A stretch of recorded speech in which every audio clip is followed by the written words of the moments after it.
Have you ever loved someone so deeply that you were willing to marry them even when the world had already decided you were finished?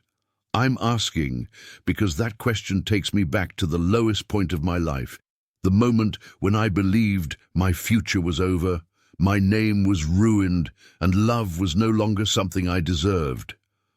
I'm 80 years old now, but I can still feel the cold metal of those prison bars, still hear the doors locking behind me, still remember thinking that whatever good I had left inside me would die there.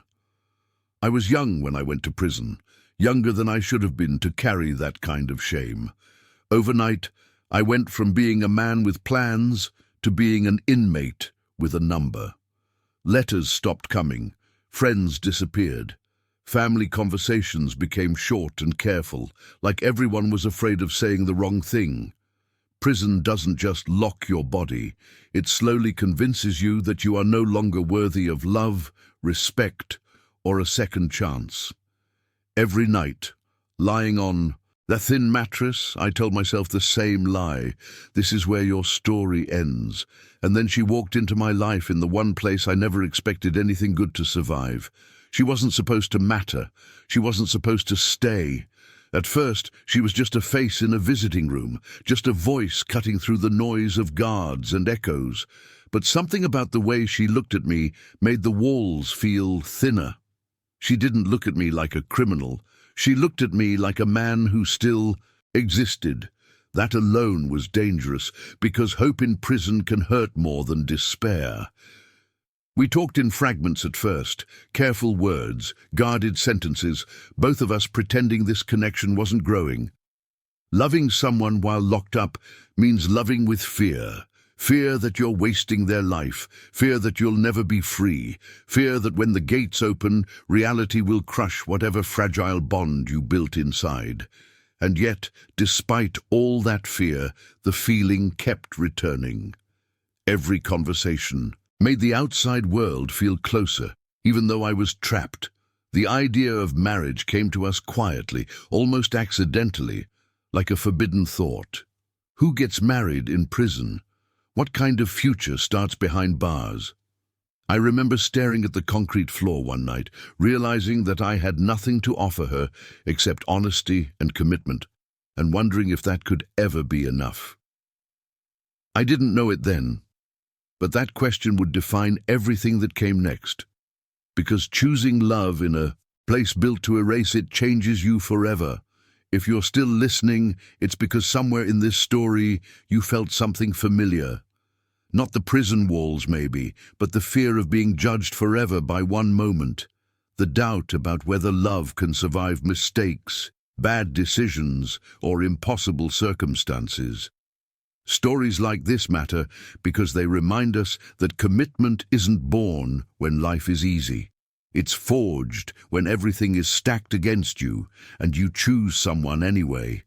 If this made you reflect on your own marriage, your own past, or the person who stood by you when things were at their worst, leave a comment and tell me one word that comes to mind right now.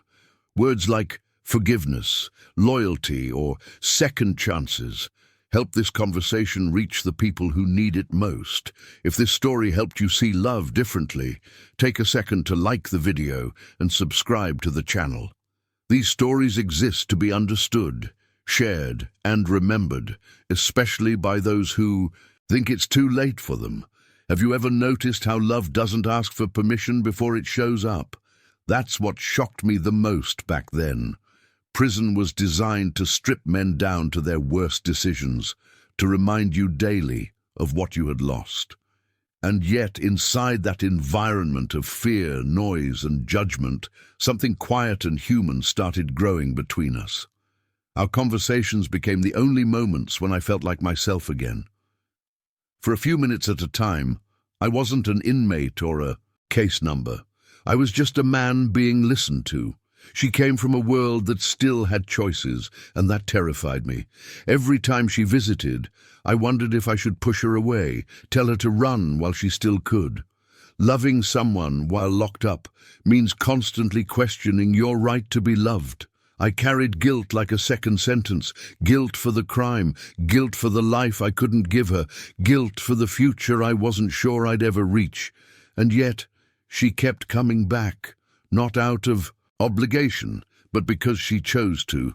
We learned each other in pieces, short visits, letters read and reread until the paper softened, shared silences when words weren't enough. We talked about ordinary things on purpose, as if normal life could be rehearsed. What kind of home we'd want someday, how we'd argue, how we'd forgive. Loving each other behind bars forced honesty early. There was no room for pretending, no distractions to hide behind. You either faced who you were, or you lost everything. But love inside prison is fragile. One wrong rumor, one bad day, one moment of doubt can break it. I saw other relationships collapse under the weight of reality. Promises made with good intentions that couldn't survive time. I kept waiting for that to happen to us, waiting for the moment she'd realize her life shouldn't be tied to a man behind steel doors. Every goodbye after a visit felt like a small loss, a reminder that hope always came with pain attached. Still, something kept pulling us closer. Maybe it was the way she believed in the man I wanted to become, not just the man I had been. Maybe it was the way love felt sharper when time was limited. Or maybe it was simply two imperfect people finding safety in each other when the world offered none. Whatever it was, it grew strong enough to make us ask a question neither of us expected to ask so soon. A question that would change everything and force us to confront the future head-on. Have you ever faced a choice so risky, so surreal, that it felt like defying the laws of reality itself? That was us, deciding to marry inside the prison walls. It wasn't a romantic storybook moment. There were guards, paperwork, whispers, and the cold, unyielding reality of concrete and steel. Yet in that tiny ceremony, surrounded by restrictions, we promised each other something the world outside doubted could survive: lifelong love. The decision was terrifying. Would we be judged forever? Could a marriage born in a place designed to destroy dreams actually last? Every visitor, every inmate, every officer became an unintentional witness to a commitment that shouldn't have existed. The vows we exchanged were simple, almost mundane, but carried weight heavier than any sentence.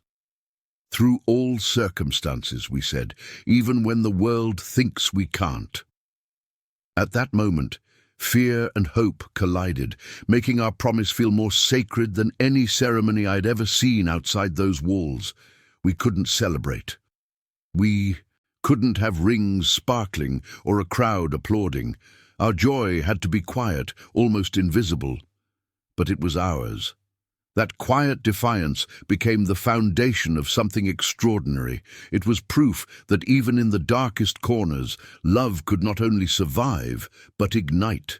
Every smile we shared after that, every glance across a crowded cell block, was a reinforcement of a decision that outsiders might have called foolish, reckless, or impossible. And yet, the beauty of marrying in prison was that it stripped love down to its purest form. No pretense, no illusions, only commitment, only the unshakable belief that we could face anything together. And though the world outside doubted us, inside, behind the bars, we built a life that wasn't just about survival.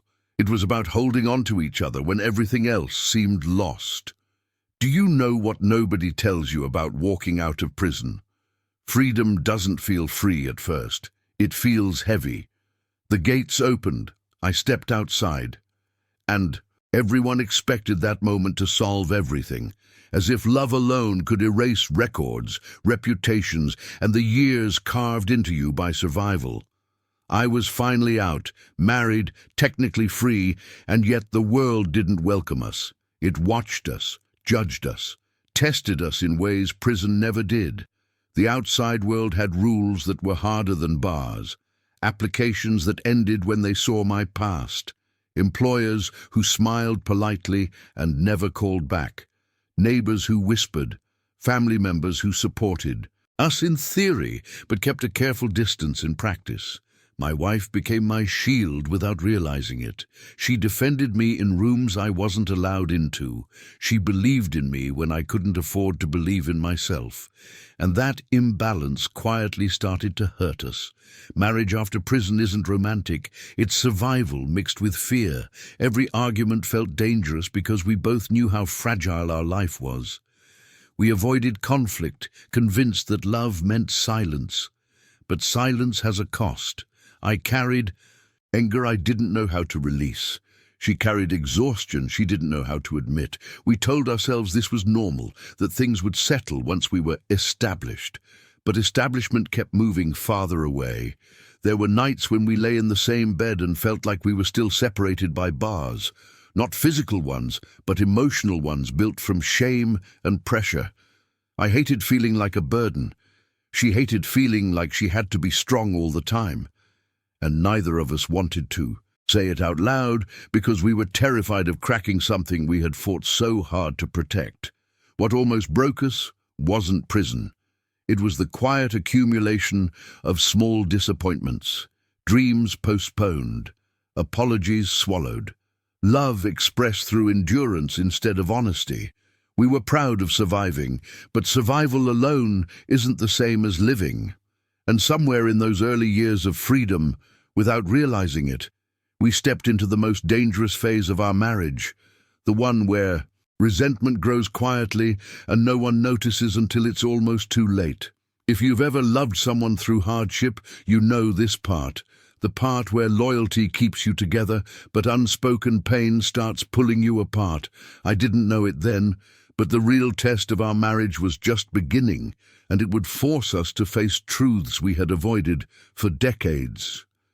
Have you ever carried something for so long that it stopped feeling like a secret and started feeling like part of who you are? That's what happened to us as the years passed. From the outside, we looked solid. 50 years together, a marriage that survived prison, poverty, and judgment. People called us strong. What they didn't see were the small fractures forming underneath, the quiet compromises that slowly turned into unspoken resentments.